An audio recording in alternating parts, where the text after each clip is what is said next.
تو یہ پیرامڈس کے اصول کو سمجھیے. یہ کسی ایسے بندے نے بنائے تھے جو بہت بڑا ٹیکنالوجین تھا.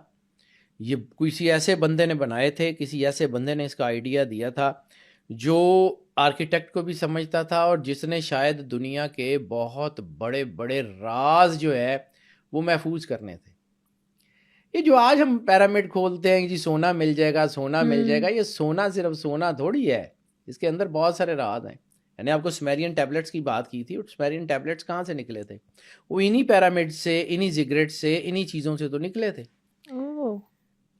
آپ اس کی پرسین کی بات کریں تو آج تک ہم یہ سوچ نہیں سکتے کہ اس کو ڈیفینیٹلی کیسے بنایا گیا. یعنی دنیا کی سب سے اونچی عمارت فی الحال موجود دنیا کی یہ برج خلیفہ, ٹھیک ہے, اس کا جو ویٹ ہے وہ ہے 5 لاکھ ٹن. 5 لاکھ ٹن. اور جو سب سے چھوٹی پیرامڈ ہے منکورے کی, اس کا جو ویٹ ہے وہ 60 لاکھ ٹن سے زیادہ ہے. Huge. 6 million tons, 6 million ton, more than 6 million ton. جو چھوٹی ہے خوفو کی جو ہے وہ تو اس سے تقریباً جو ہے وہ زیادہ بنتی ہے. اس کی ہائٹس ٹھیک ہے 147 میٹرز. 147 میٹرز جو ہے اس کو ذرا کیلکولیٹ کریں نا, یہ بنتا کیا ہے؟ 7 4 11 اور 1 12 پھر اللہ. آپ کیسے اس سے باہر نکل سکتے ہیں؟ میں تو نمبرز کا آدمی ہوں, مجھے تو یہ نمبر سمجھ آتے ہیں کہ اس کی ہائٹس میں جس نے بھی اس کو بنایا ہے نا وہ بہت پرسائز تھا, میتھمیٹیشین بہت اچھا تھا. وہ کاسمک انرجیز کو جو ہے وہ چیلنج کرنے میں بہت شاندار تھا. یعنی ہزاروں ارتھ کویکس آئے. اور ایک تھیوری یہ ہے جو 1948 کے 1949 میں پیش کی گئی تھی انہی کے بارے میں. وہ مجھے اب اس کا جو ریسرچر تھا اس کا نام بھول گیا, رابرٹ سم تھنگ تھا. اس نے کہا تھا کہ یہ جو پیرامڈز اوپر نظر آتے ہیں these are just tips of the iceberg. اس کے نیچے بہت کچھ ہے. ہم نے اس کے چند فلورز جو ہیں وہ صرف اوپن کیے ہیں. ابھی تو یہ زمین کے اندر بہت کچھ دسا ہوا ہے جس تک ہم پہنچ ہی نہیں سک رہے. یہ بھی کہتے ہیں جو تکون شیپ ہے اس کی 3 کونوں والی, اس کے پیچھے بھی کوئی راز ہے. بہت بڑا راز ہے بیٹا, کائنیٹک انرجی ہے. اسٹرالوجی میں بھی اس کا ایک راز ہے, میں چھوٹا سا صرف ذکر کر کے اس کے اوپر آگے جاتا ہوں. یہ ہمارے ہاں ایک جو ہے وہ پلینٹ مانا جاتا ہے کیتو. یہ ویدک اسٹرالوجی میں راہو کیتو کا بڑا ذکر ہوتا ہے. یہ کیتو ہے, یہ ٹرائی اینگل ہے. اور کائنات پوری میں شیپس جو ہے نا, یعنی جب لفظ نہیں ہوتے تھے تو شیپس کے ساتھ تصویروں کے ساتھ باتیں بیان کی جاتی تھی. تو یہ ساری جو تصویریں ہیں نا, اس میں جو مسٹریکل پاورز ہیں اس کی شیپ پیرامڈ کی ہے, ٹرائنگل. صحیح. اب یہ جو ٹرائی اینگل ہے یہ کوئی اتنی آسان چیز نہیں ہے. یہ ٹرائی اینگل صرف یہ نہیں ہے کہ جو پوری دنیا میں یہ جو ہے ٹرائی اینگلز ہیں یہ ہوتی کیا ہے. دو بیسیکلی شیپس ہیں triangles and squares. Major rectangular اسی میں تھوڑا سا اضافہ کر کے بنتی ہے, لیکن میجر اسکوئر میں یعنی 4 سائڈز اور 3 سائڈز, یا پھر سرکل جس میں کوئی سائڈ نہیں. ٹھیک ہے, میجر ہیں. باقی اس میں پینٹاگون ایگزاگون سارے ہیں, لیکن میں اس کی طرف آ نہیں رہا. پی صرف اس کو سمجھیے, بیسکس کی بات کروں, فاؤنڈیشن کی. پوری دنیا میں جتنے ریلیجس اسپاٹس ہیں, مندر ہوں, وہ جو ہے وہ سینیگاگز ہوں, وہ چرچز ہوں, وہ مسجدیں ہوں, یہی شیپس ہیں. اچھا, سب سے پہلے سب سے بڑی عمارت خانہ کعبہ. خانہ کعبے کی ذرا چیزیں دیکھیے, آپ کو خود آئیڈیا ہو جائے گا کہ یہ قدرت کا نظام کتنا سیملرلی بیہیو کرتا ہے. خانہ کعبہ اسکوئر ہے, آلموسٹ اسکوئر ہے, ٹھیک ہے. اور اس کے پیچھے حتیم ہے جو پہلے خانہ کعبے کا حصہ ہوا کرتا تھا. ایسے اگر اس کو خانہ کعبے کے ساتھ ملا کے بھی دیکھیں تو it is kind of triangle. ٹھیک ہے, اور اگر خانہ کعبے سے اس کو نکال کے دیکھیں تو اسکوئر کے ساتھ وہ ایک ٹرائی اینگل یا سیمی سرکل جو ہے وہ رکھا ہوا ہے, اور وہ سیمی سرکل جو ہے وہ اس کے ساتھ جب ملتا ہے تو تقریباً اسی شیپ کو ڈپیکٹ کرتا ہے. اچھا, ایک اور چیز یہیں پہ فوڈ فار تھاٹ, میں کہتا ہوں میں مفروضوں کا آدمی ہوں بیٹا. یہ جو سرکل کب بنتا ہے؟ جب 4 اسکوائر 3 اسکوائرس کو اوپر نیچے رکھا جائے، یعنی ایک اسکوائر ایسے، ایک ایسے، پھر ایسے، تو یہ جب یہ 3 اسکوائرس جو ہے وہ اوپر نیچے رکھیں گے تو وہ آٹومیٹیکلی تقریباً گول شکل اختیار کر جائے گا. 4 جمع 4 جمع 4، 3 ڈائمینشنز. اچھا، ویری انٹرسٹنگ. 3 ڈائمینشنز. جب یہ 12 اللہ کا عدد ہے، آٹومیٹک سرکل ہو جاتا ہے. اسی 12 نے، یعنی جب اللہ کی انرجی نے اس کے ساتھ کانٹیکٹ کیا تو وہ گنبد بنا. مندروں میں بھی آپ کو وہ ٹاورز نظر آئیں گے، آپ کو جو ہے وہ بدھسٹ ٹیمپلز میں بھی وہ ٹاورز اور ٹیمپلز نظر آئیں گے، آپ کو چائنیز فینگ شوئی میں بھی وہ ٹرائنگولر اور گنبد اور وہ سارے نظر آئیں گے. اچھا، اب ایک چیز یہاں پہ صرف سائنٹیفک، میں ریلیجن سے بالکل ہٹ کے بات کروں.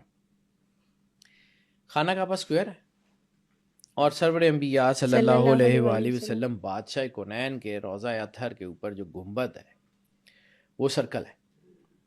ٹھیک ہے، اسکوائر اور سرکل میں 12 کا ڈفرینس ہوتا ہے. تو جو میں نے آپ کو کہا تھا کہ ہمیشہ جہاں پہ بھی اللہ اور رسول کا مرجر ہوگا وہاں ریلیجن ہوگا، وہاں طاقت ہوگی، وہاں انسان ہوگا، وہاں کریٹیوٹی ہوگی. انسان بھی اللہ اور رسول کا مرجر ہے. تو کائنات میں 2 انرجی سینٹرز ہیں بڑے، ایک خانہ کعبہ، ایک سرور انبیاء صلی اللہ علیہ وآلہ وسلم کا روضہ اطہر. اسی کا تو سیکوینس پوری کائنات میں چل رہا ہے. آپ اس کو کیسے ڈینائی کر سکتے ہیں؟ آپ کیسے ڈینائی کر سکتے ہیں کہ یہ جو پیرامڈز ہیں اس کا تعلق جو ہے وہ اس کا ریلیجن سے ان کا بھی تعلق تھا. پھر میں نے آپ کو ایک اور بات کی تھی، اب پھر تھوڑا سا پیچھے چلیں. ان پیرامڈز میں جو تصویریں ہیں اس میں آپ کو جو ہے وہ کچھ ایسے ملتے ہیں کہ دھاڑ انسان کا ہے، جسم انسان کا ہے، آگے اوپر چہرہ عقاب کا ہے، منہ شیر کا ہے، بلی کا ہے، عقاب کا ہے، ولف کا ہے، مختلف چیزیں. تو جب انوناکیز کی اور ان کی بات کی تھی تو وہ جو جینیٹک انجینئرز تھے وہ کیا کرتے تھے، انسان کی سپیشیز کو پلیوٹڈ کرتے تھے مختلف جو ہے وہ جانوروں سے، درختوں سے. یس، ٹھیک ہے، وہ ساری تصویریں جس کا ذکر بک آف اینوک میں ہے وہ آپ کو ان ساری پیرامڈز میں ملتی ہیں. اس کے اندر بہت ساری سٹوریز ہیں، یعنی ایسی بھی تصویریں ملی ہیں کہ جس میں اسپیس شٹلز کا ذکر ہے کہ اسپیس شٹلز ہیں. اس دور میں آج سے ہزاروں سال پہلے اسپیس شٹلز. اچھا، یہ میں نے ابھی ذکر کیا اورین سٹارز کا، تو حضرت ادریس علیہ السلام سے جو فرشتہ بات کرتا تھا اس کا نام کیا تھا؟ اوریل. اوریل اور اورین کا تعلق کیا ہے؟ پھر میں نے جو ہے وہ آپ سے ذکر کیا تھا شمس المعارف کا، کہ اس میں ایک رتھ کا ذکر ہے کہ جس کو جو ہے وہ 4 لوگ کھینچ رہے تھے. ٹھیک ہے، ایک کا سر شیر کا، ایک کا مور کا، ایک کا بیل کا اور ایک کا انسان کا. یہ 4، یہ ساری جو ہے یہ سارا کچھ تو آپ کو پیرامڈس کے اندر ملتا ہے، انہی کے ٹیبلٹس میں. اب جو میں نے بات کہی تھی بک آف اینوک کے ضمن میں، وہ پیرامڈ سے ثابت ہوتی ہے. ثابت مطلب ہم ثابت اس طرح نہیں کہہ سکتے کہ یہ 100% ہے، ہمارے پاس مفروضے ہیں، ہمارے پاس چونکہ اس کی کانکریٹ ایویڈنس نہیں ہے.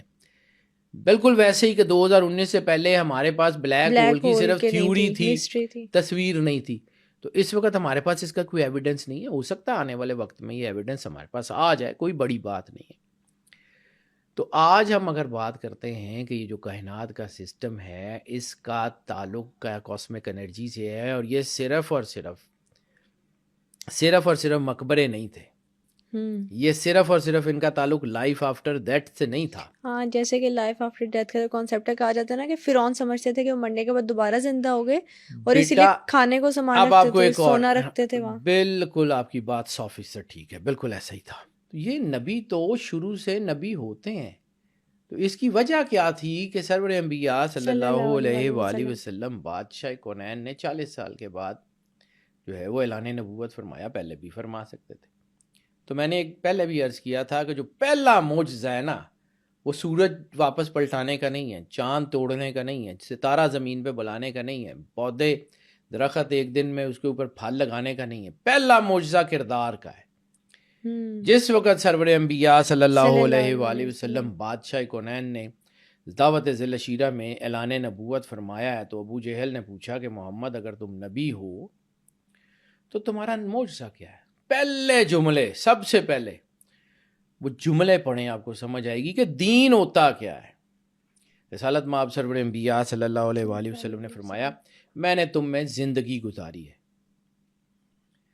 میری زندگی میں سے کوئی ایسا چیز کوئی نکال کے دکھاؤ جس کے اوپر، یعنی وہ لوگ جو دشمن تھے صادق اور امین مانتے تھے، بے شک ایسے وہ کافر جو ہے وہ رسالت مآب کے کردار کی طرف آنکھ نہیں اٹھا سکتے تھے، وہ سرور انبیاء صلی اللہ علیہ وآلہ وسلم کی اس مطہر ذات کے اوپر جو ہے وہ انگلی نہیں اٹھا سکتے تھے. یہ معجزہ کردار کا.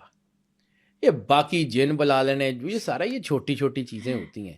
اگر آپ کے کردار میں دین نہیں ہے نا تو باقی کہیں بھی نہیں ہے، جو مرضی کر لیں. واپس آتے ہیں جی پیرامڈز.